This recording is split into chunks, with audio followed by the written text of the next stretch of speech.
Good evening, everyone. My name is Sam, and I welcome you to Panthers News. Tonight, I bring you some shocking events of what has happened inside the castle.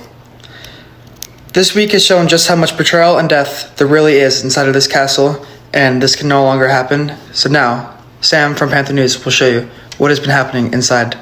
So here we are with the one and only Prince Hamlet to answer a couple of questions with us. Sure thing. Go on. So firstly, many events happened in your life. Death of your father, the Great Dane himself, King Hamlet, and your mother's over hasty marriage with your uncle Claudius, who is now king. How do you feel about all this? I don't know, man. I just want to sit inside in the dark. I want to talk to no one. How about the rumors with you and Ophelia? How's your love life with her? I can't marry Ophelia. She's just not trustworthy. Do you believe that your uncle married your mom for the throne, or does he actually love her? I'm not sure. I hope not. But it sure does make me feel uncomfortable. Another rumor, you cussed out your best friends Rosencrantz and Guildenstern. You pinned them to the wall and asked them to play a pipe. And when they said they can't, you got mad and strangled them. I only did that for a reason. They played me.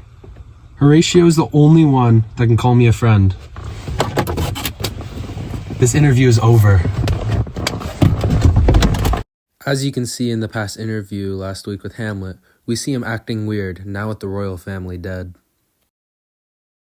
Wow, scary interview. That is great, Onhad. Now we really get to see what Hamlet is like. Now let's send it off to Cole. Thanks, Sam. More information on Queen Gertrude's death has been discovered. Shortly after King Hamlet's death, Queen Gertrude married Claudius, King Hamlet's own brother. Their marriage sparked confusion among the Danish people. Previous to her death, Queen Gertrude had denied her relationship with Claudius being a conflict of interest. Their son, Hamlet, was seen throwing fits of lunacy in the castle courtyard, with his explosiveness originating from his father's death. Queen Gertrude has tried to comfort her son, although her attempts have been proven unsuccessful. Queen Gertrude's cause of death was shown to be poison originating from King Claudius's drink. The reason for having poison in his drink was found out to be within a goal of killing Hamlet.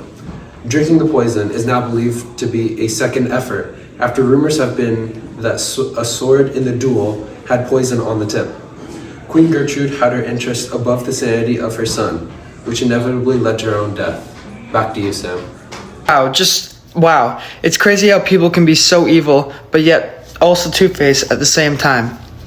Now I'd like to send it off to Diego. Thank you, Sam. Good evening and welcome to the special report from the castle, which has witnessed a terrible tragedy. With us on this special report is Horatio, who is the only surviving member and friend of the deceased Prince Hamlet.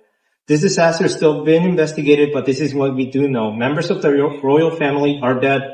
I am here live with Horatio, who was a witness to this tragedy. Horatio, thanks for talking to us tonight. I'm sure it's a very hard time for you. What happened in this waltz tonight? Well, the cause of these series of tragedies and betrayals and revenge for the king, queen, and Laertes, and Prince Hamlet paid with their lives. The different uses of weapons such as poison. So the poison was on the sword and the poison cup were the ones that took the lives of all these people. Many eyewitnesses reported seeing you, Horatio, almost drink from a poison cup only to be stopped by Prince Hamlet in those final seconds of his life. What was your goal? Seeing my dear friend Hamlet falling victim to the poison, I felt such a great loss, such a desire to remain loyal to him, so I took the cup, the same cup that had killed the queen, and decided to join him in death. And Hamlet stopped you. Why? What was the reason Hamlet stopped you? He knew I would be the last one left to tell his story, to tell the world of his existence and his struggle, and his plan for justice for him. Hamlet had respect for Fortinbras. In his final moments, with all of the royal family dead and no clear successor, he placed his hopes onto Fortinbras. It was his final favor to charge me with delivering his last plea for the election of Fortinbras. It is a very staggering and sad story, Horatio. Thanks for talking to us today. Back to you, Sam. Great interview, Diego. This really shows you can never trust anyone and how corrupt this castle is. Wait, I'm getting a call. Yeah. Diego actually has more for us, so we'll be sending it back to him. So in conclusion from what Horatio told us, all the members of the royal family were killed by a poisoned sword and a poisoned cup.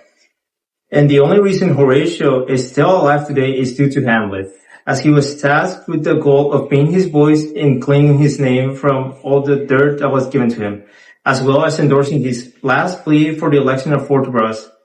That is all for this report. Back to you, Sam. Thanks, Diego.